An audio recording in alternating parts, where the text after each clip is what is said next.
Morning, everybody. Good to be here. Those of you out there in Zoom land and the folks that are here in the sanctuary. It's a beautiful day and beautiful time in the year, I think, although kind of bittersweet. Fall is always kind of bittersweet, maybe because I grew up in the northern hemisphere, way up in the northern hemisphere. It's beautiful, but you know what's coming. And that's the winter, which is also beautiful in its own way. I wanted to do something just a little different and maybe take just a few moments of quiet before I go into my talk and just set again that sense of what, and those of you on Zoom didn't hear it, but the sense of what Jeff brought to us from the Imagine song. A lot of us are familiar with it and maybe wondering what I'm doing with it in the month of order, but it fits so well with this week's lesson, which is on how Unity teaches the idea of denials. And so if you just take a moment and breathe, just kind of calm the body, as Thich Nhat Hanh always says. Breathing in, I calm my body. Breathing out, I smile. Breathing in, I allow myself to imagine that there is sky, that there's fresh air and oxygen, that there's enough for everyone. I allow myself to imagine an earth and a world without boundary lines. There are no countries. There's nothing to kill or die for. There's no competition of religion or gods.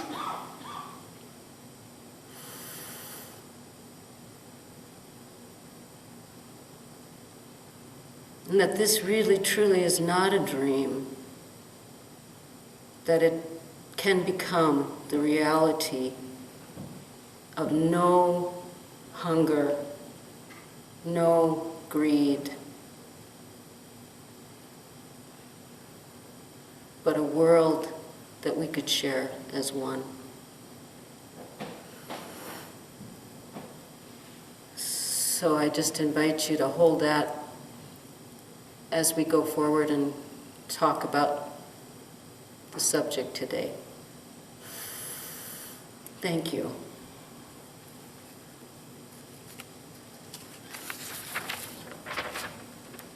So, Linda did such a great job introducing the booklet that we're working with called Nurture Your Divine Spirit, and I'm sure a lot of you already have it, but if you don't, you can call the church and request one, of course.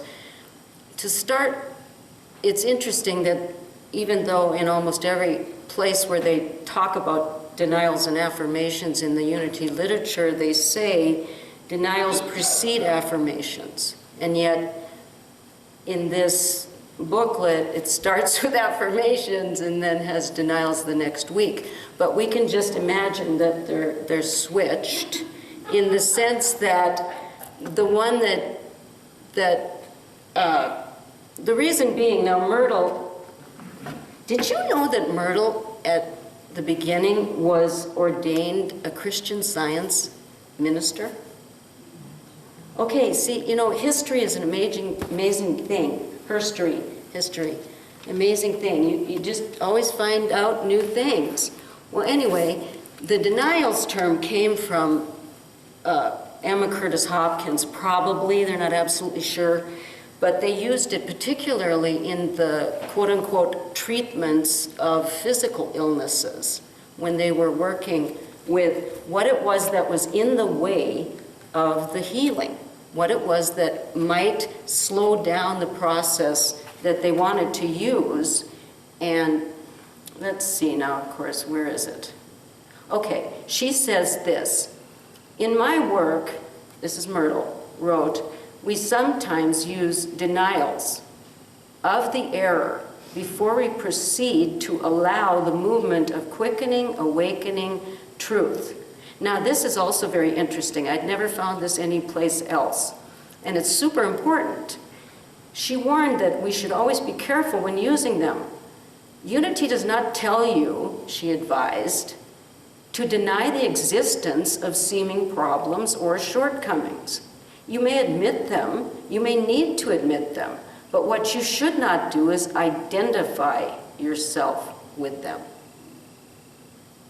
Anyway, I'll get back to that later, and there's way more that's really good. I was really surprised. I thought I'd read just about everything I could get my hands on about her, but this particular one by Neil Vale, Torchbearer to Light the Way, had some really interesting kind of new things to it that I found.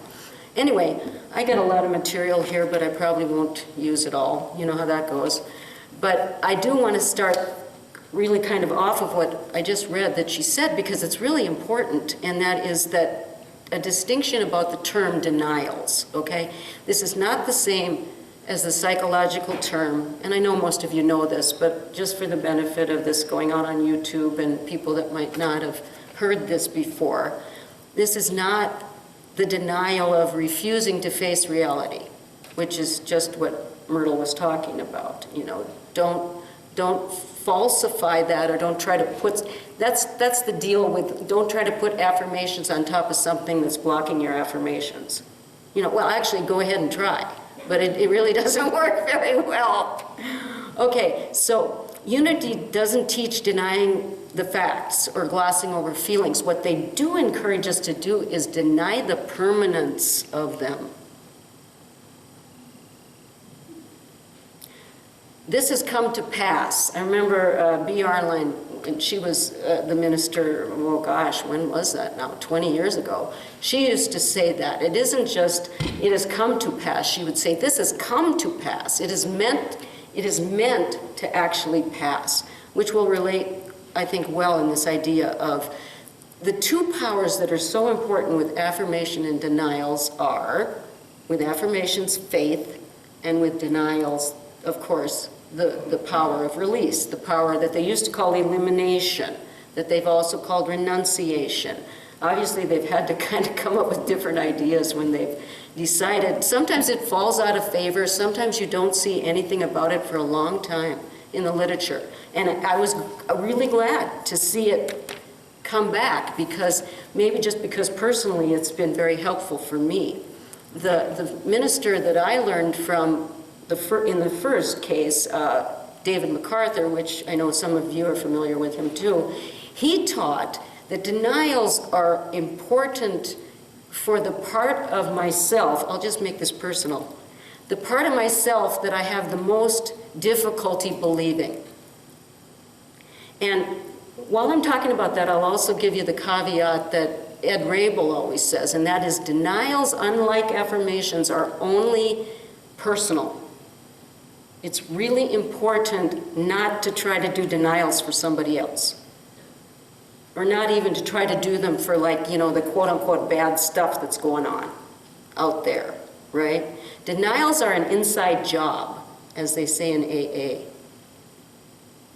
And then the way becoming open and clear, then we can point ourselves in the directions of affirmative prayer toward those ideals, those spiritual ideals that, once again, may not look like facts. In fact, what's going on around us may look like it's not even anywhere near, you know, the all-loving goodness of God, for instance, right? We're not making a statement of this is how it is, and this is how it looks, and this is how it feels. We're making a statement towards, but now I'm getting off on affirmations. Denials are working with that which gets in the way of being able to grasp that as a kind of prayer, and to grasp that as a way to grow in our spiritual experience.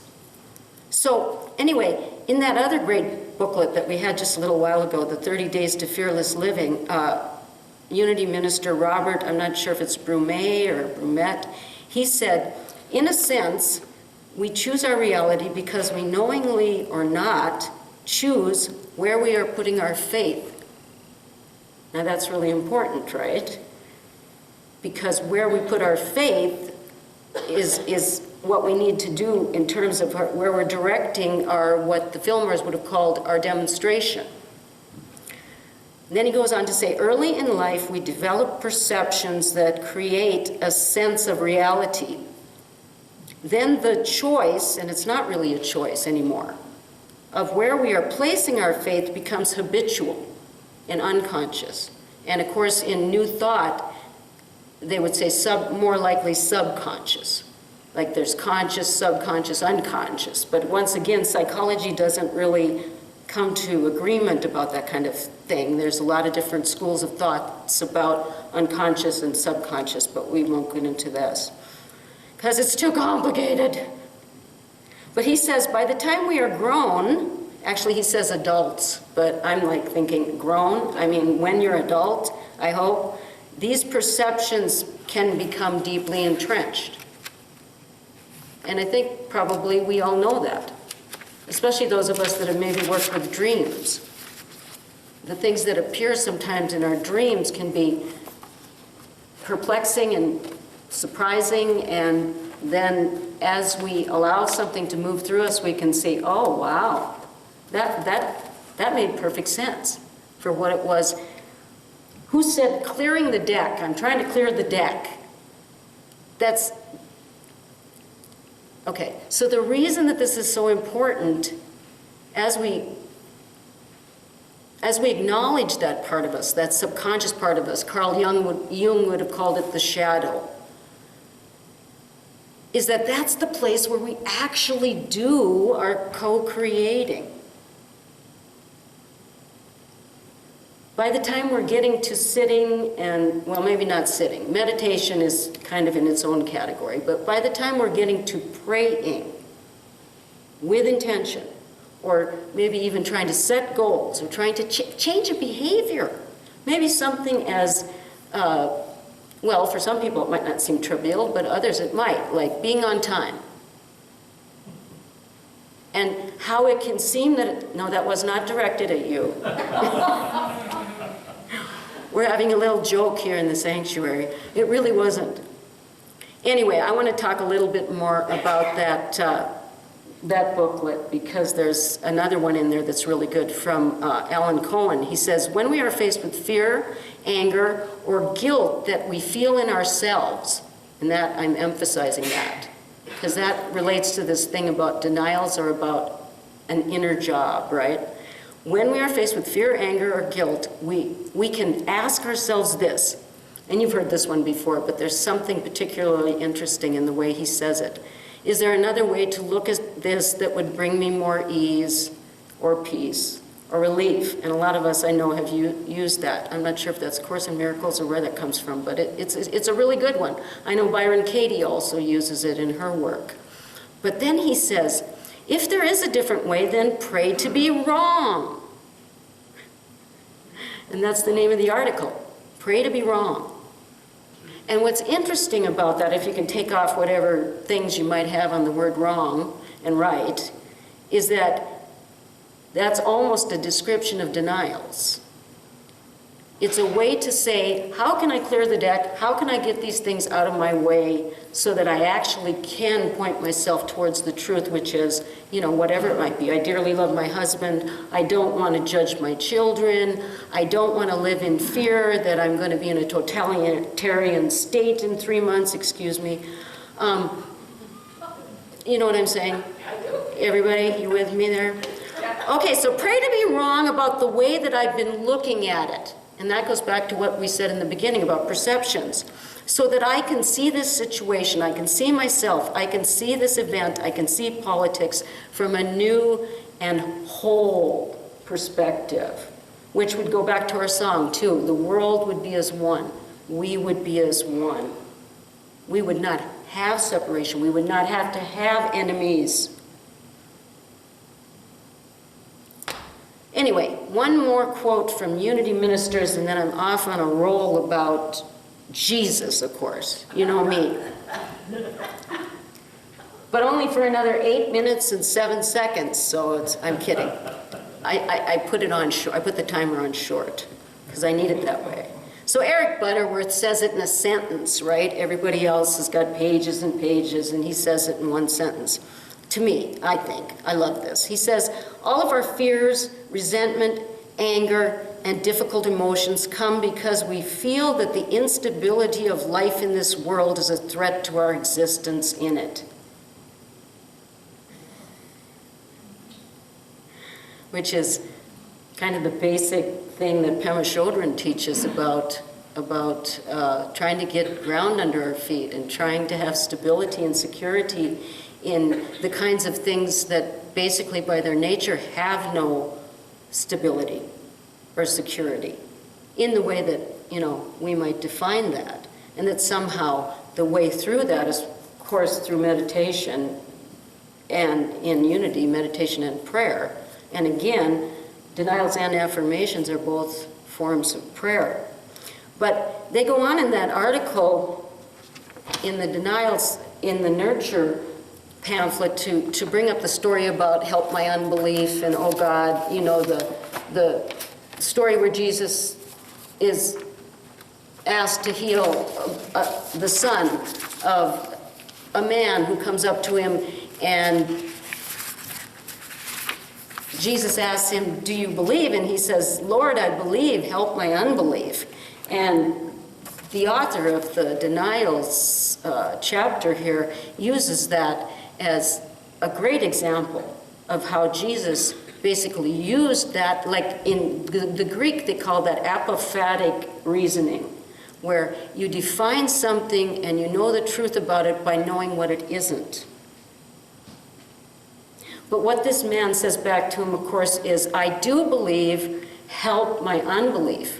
And here, in this process of letting go of everything that I can uncover that is in the way of my being able to realize that I'm the light of the world, it's a lot easier to say I am the light of the world than to feel like you're the light of the world. Or to even dare to be the light of the world. Even if you're like me, right? Or like maybe what people think I'm like.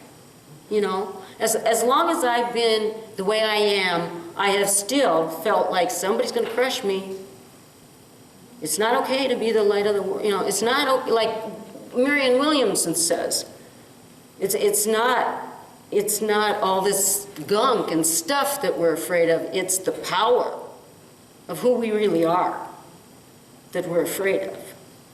And in my case, a lot of the time that's been because I'm afraid others believe I'm trying to take something from them by being what I am. And so a lot of my work has been, how do I come across being who I am and a powerful woman without having that happen and without taking on other people's difficulties that aren't mine. And it's a tricky yoga. It really is. And now I don't have a whole heck of a lot of time for my interp on this fantastic story from the Gospel of John. But I'm going to give it to you anyway. Not John, sorry, Mark. And the reason I picked Mark is because Mark has one thing after another in the way that Mark presents the gospel of Jesus. There are so many what I would call denials. Jesus uses them constantly. Fear not, stopping the water, you stop the storm, you stop what you're doing. And quickly I'll say, Linda did it last week too, because she was talking about how she had felt so hung up in this relationship. She had felt so disappointed. She wanted something to be different. She was wanting to use affirmation. She was wanting to see if this unity thing would work. And then this other stuff just kept coming. Stuff kept coming, whatever it might have been, hurt, disappointment, resentment, embarrassment, all those things. And then I was watching it on YouTube because I was out of town on the Sunday. And right as she's listing all this, and then all of a sudden she goes, nope! And I just thought, there it is. There it is right there. That's the point. That's the point when we stop, and then it opens.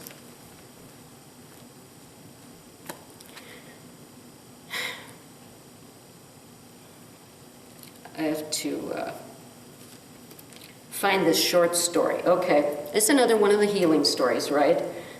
So Jesus and his followers came to Bethesda, and there was brought to him a blind man, and they were all begging him to touch him. Jesus to touch the blind man.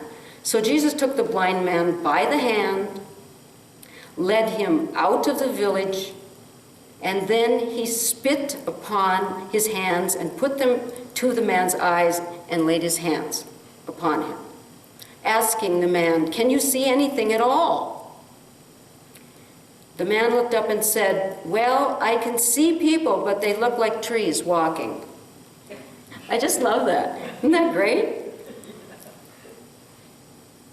Then again, Jesus laid his hands on the man's eyes, and the man was able to look intently, and his vision was restored, and he saw everything clearly. So Jesus sent him away to his home and said, "Do not even go into the village."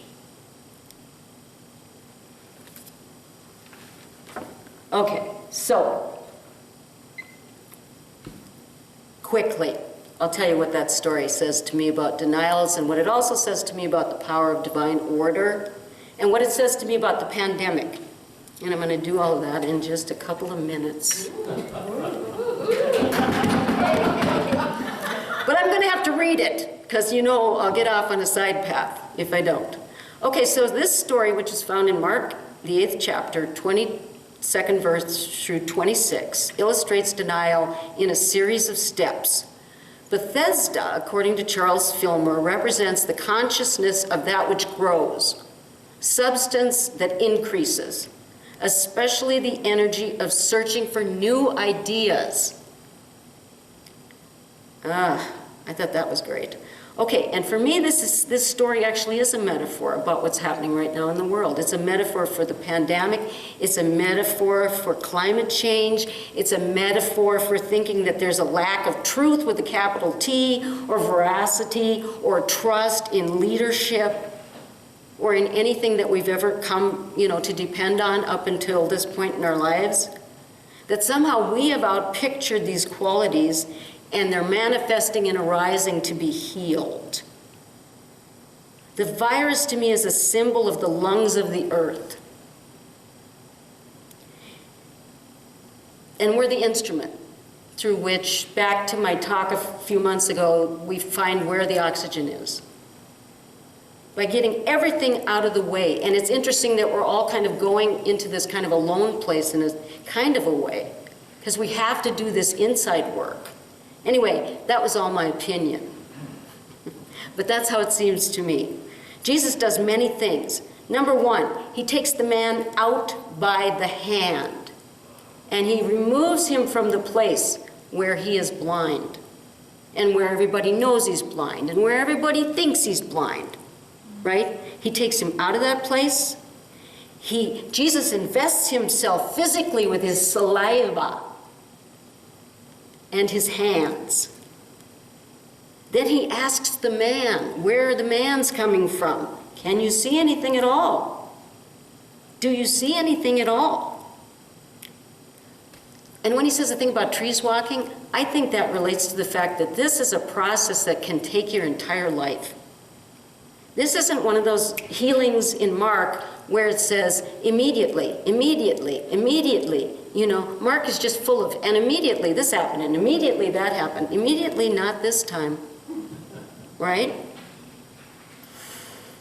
But when the man looked intently, his vision was restored, and he could see clearly. Now, this is my favorite part. Jesus sent him to his home.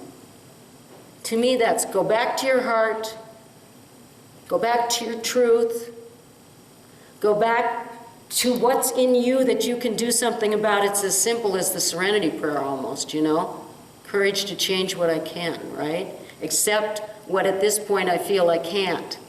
And give me discernment to know what's divine order in that. But to me, that do not even enter the village says, don't even go back. Don't go back to the past. Don't go back to, I hope we get back to the way it used to be. Don't go back to whatever, the old wineskins. That's a metaphor too. So I would say let us go into our homes, the homes of our heart, that we can emerge a new creation and recreate a brand new village. Amen.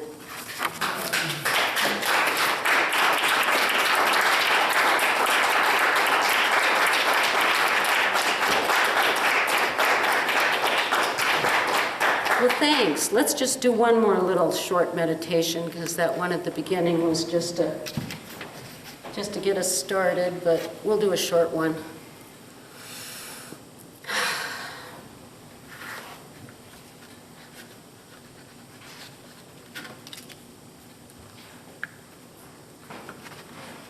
Go ahead, Jeannine.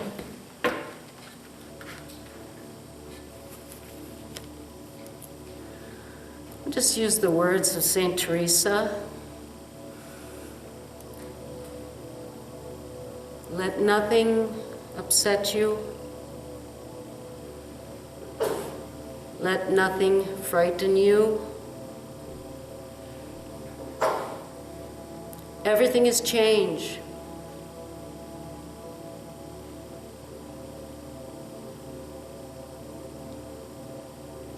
Yet God the good alone is changeless.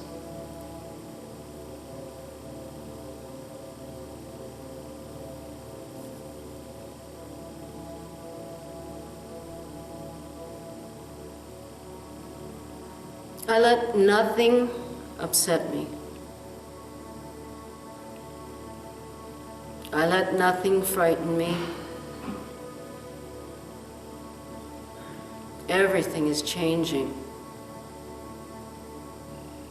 God, the good, is changeless.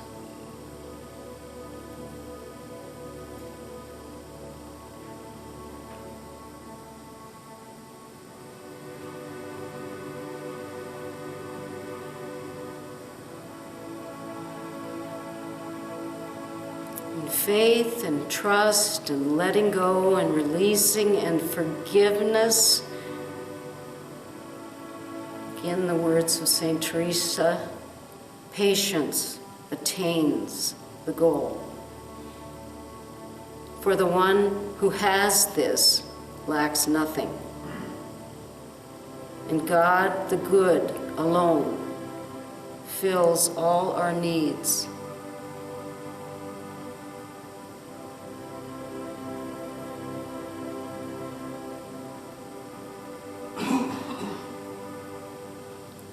As we breathe and breathe together and just open a space around our hearts for whatever it is that might need to be revealed, that has come to be healed, so that we might walk into that field of unlimited possibility.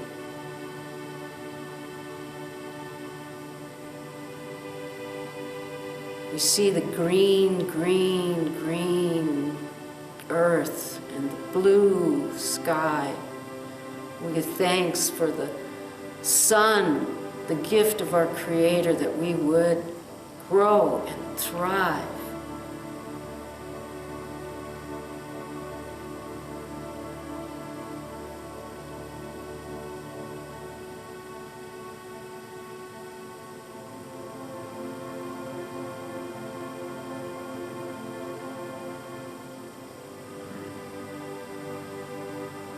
As we just let ourselves come gently back to wherever we are, where we're sitting, whether it's in front of a computer or here on the pews or the chairs, we just know that truly Unity of Missoula is a radiating center of divine love, that we are mighty to attract our good and to radiate that good to the world, to others. And for that, we are so grateful. And we do say together, Amen. Amen. Amen.